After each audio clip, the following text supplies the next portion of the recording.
Welcome to the deep dive. Today, we're unpacking a stack of sources about Cardano. It's a top 10 crypto, but boy, does it stir up some debate. It really does. We're focusing on, well, three main things. What's actually unique about Cardano's native tokens, or CNTs? Okay. Why getting them onto the big exchanges like Coinbase seems to take so long? And frankly, why does Cardano get so much, flack despite its tech and ranking? Yeah, the criticism can be pretty sharp. So our sources cover a few angles. We've got technical stuff on the native tokens from eMergo and NBX. Right. We've got a peek into Coinbase's listing process, and then some pretty direct takes from Reddit communities, the good, the bad, and the really critical. And our mission, as always, is to kind of weave these together, cut through some of that noise, and give you a clearer picture of the tech, the market stuff, and, yeah, the strong feelings around Cardano. Okay, let's unpack this. So let's start with the tech. These Cardano native tokens, CNTs, Emergo and NBX say they're quite different. What's the core difference compared to something standard like an ERC20 on Ethereum? Well, the fundamental difference is how the blockchain itself, the ledger, interacts with the token. On Ethereum, for instance, your ERC20s are basically managed by smart contracts. Oh, okay. So the contract code is doing the work of tracking who owns what. Exactly. The blockchain just runs the contract. It doesn't inherently understand the token itself. Think of it like installing software on your computer to handle a specific file type. The OS doesn't know the file, just the software. Gotcha. But on Cardano, the ledger natively understands these tokens. They call them first-class citizens. First-class citizens. Yeah. Okay, that sounds important. What does that actually mean in practice? It means the basic actions, creating tokens, sending them, storing them, are handled directly by the Cardano ledger. It uses this model called the extended UTXO or UTXO. UTXO. So you don't actually need to run a smart contract just to send, say, some HOC token from your wallet to mine. The ledger handles that transfer just like it handles ADA, the main currency. That feels like a pretty big architectural decision. What are the upsides of doing it that way, according to Emergo and MBX? Well, there are quite a few.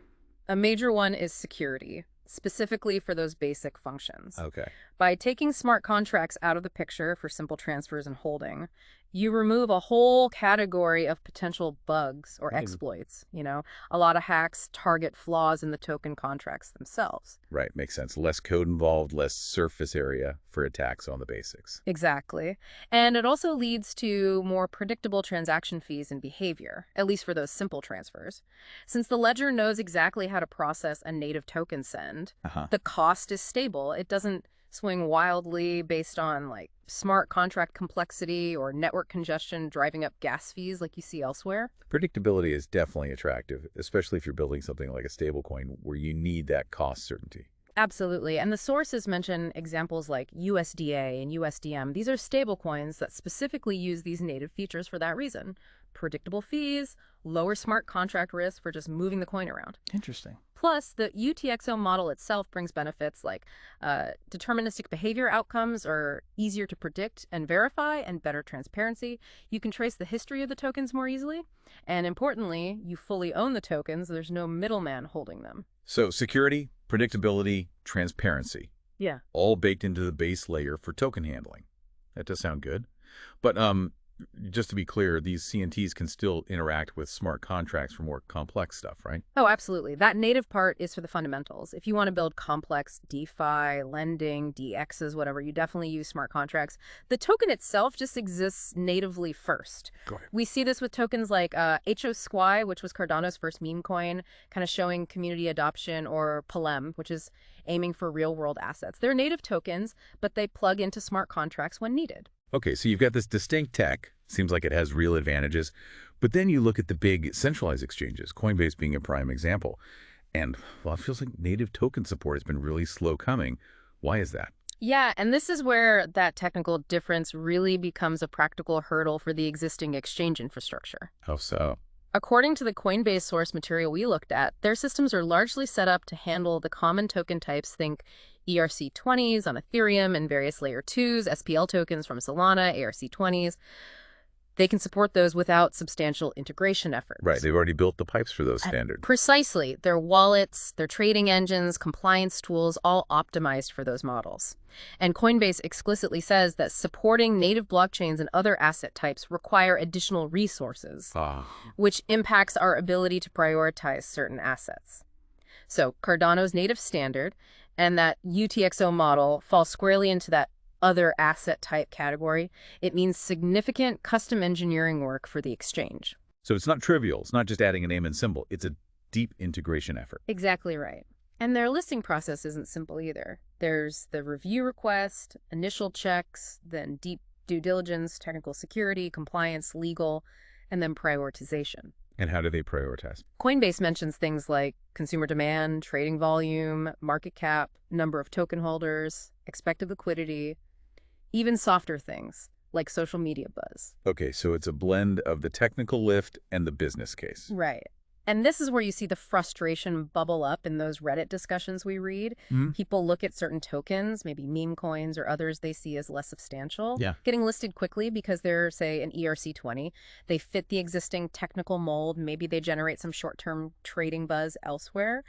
Meanwhile, a token on Cardano built differently needs that big upfront engineering investment from the exchange. It's that chicken and the egg thing someone mentioned, right? You need the listing for liquidity, but the exchange wants to see liquidity before listing. Exactly. Especially if getting that liquidity requires expensive technical work first. It's like technical debt for the exchanges that built primarily around the account model like Ethereum. So that technical hurdle is a major factor in the delay for CNTs on some big platforms. It seems to be a very significant one, yeah. It becomes a business calculation. Integration cost versus the expected return in trading fees and user demand. But we should say it's not a total standstill. We are seeing some movement. Kraken, which is a major exchange, listed SNEC, a well-known Cardano Native token. And NBX, another exchange, lists tokens like UTXO, USDM, and PALM. So Kraken listing in SNEC, that's a potentially big deal. It could be, yes. It signals they've actually done the engineering work needed to support Cardano's native assets. As one Redditor pointed out, once Kraken built that capability for a SNEC, it's technically much easier for them to list other CNTs down the line.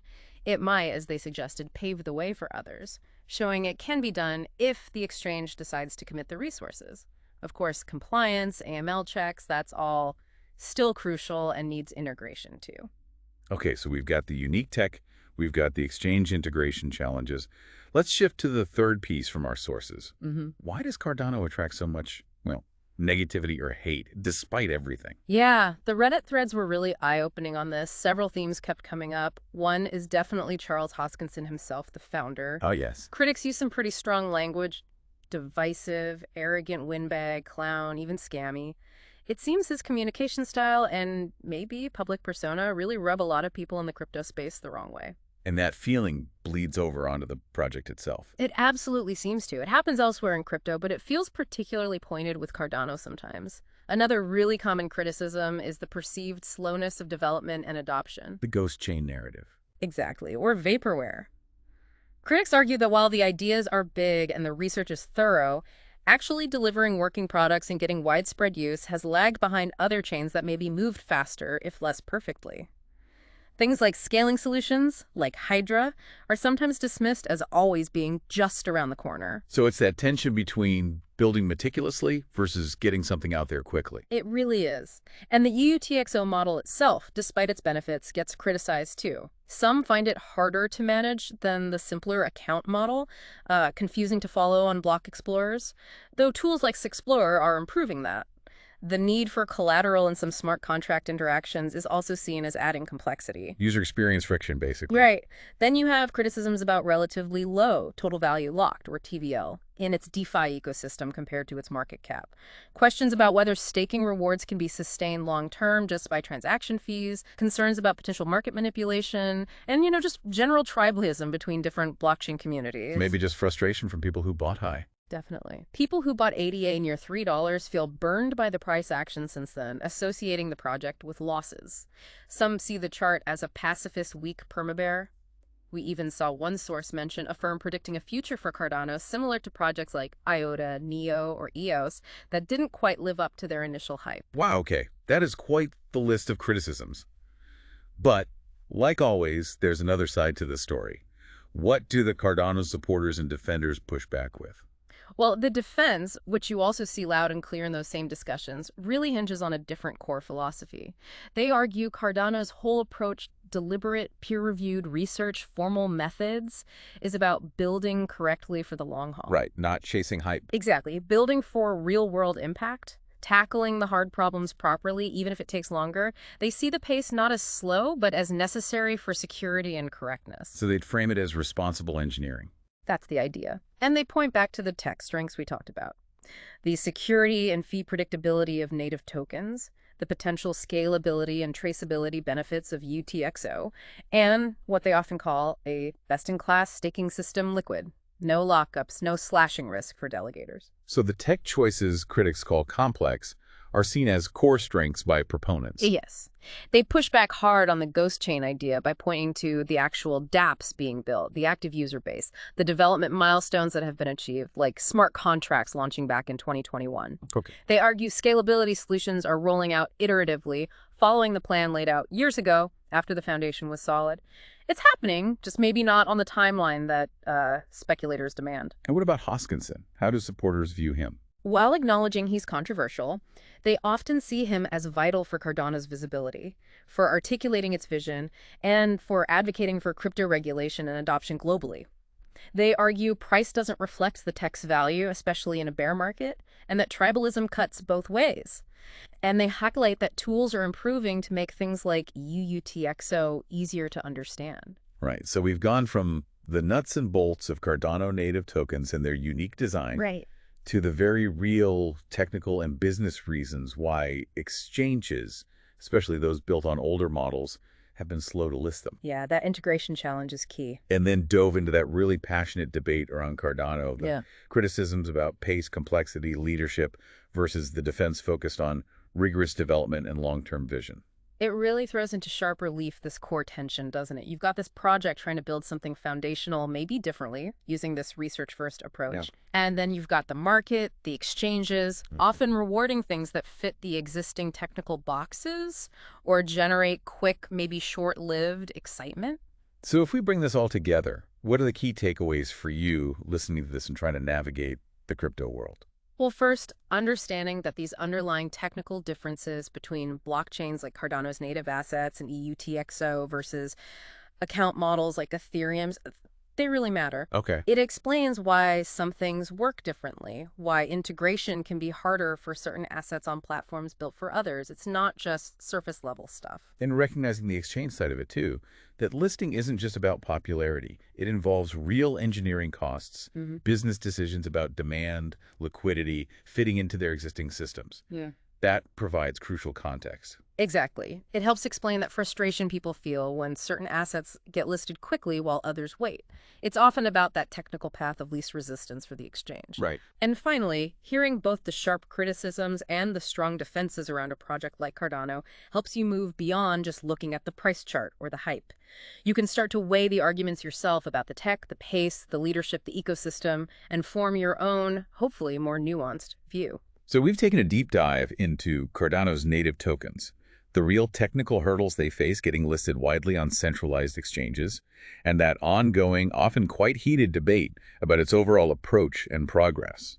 Yeah, it's clear that the unique design of CNTs and UTXO creates genuine integration work for exchanges primarily geared towards, say, ERC20s. That's a fact. And the criticisms about the speed, the leader's style, metrics they're met head-on by defenders who point to a deliberate, research-focused philosophy and what they see as superior core tech, even if it means a different pace. The arguments definitely continue. They do, and here's where it gets really interesting, I think. But When you boil it down, what we're seeing is this fundamental tension in the crypto space, right? You have projects like Cardano aiming for long-term, maybe more robust foundational change with novel tech versus the faster-moving developments, sometimes built on more familiar ground that often grab quicker market attention and easier exchange listings. that definitely seems to be a core dynamic. So this raises a really important question for you to think about as you watch how crypto evolves. Which approach ultimately do you think wins out for widespread sustainable adoption in the long run? Is it the rapid iteration, the market responsiveness fitting into existing systems easily, or is it the slower, perhaps more painstaking research-first methodology that tries to build something fundamentally different, even if it takes longer and faces more friction initially?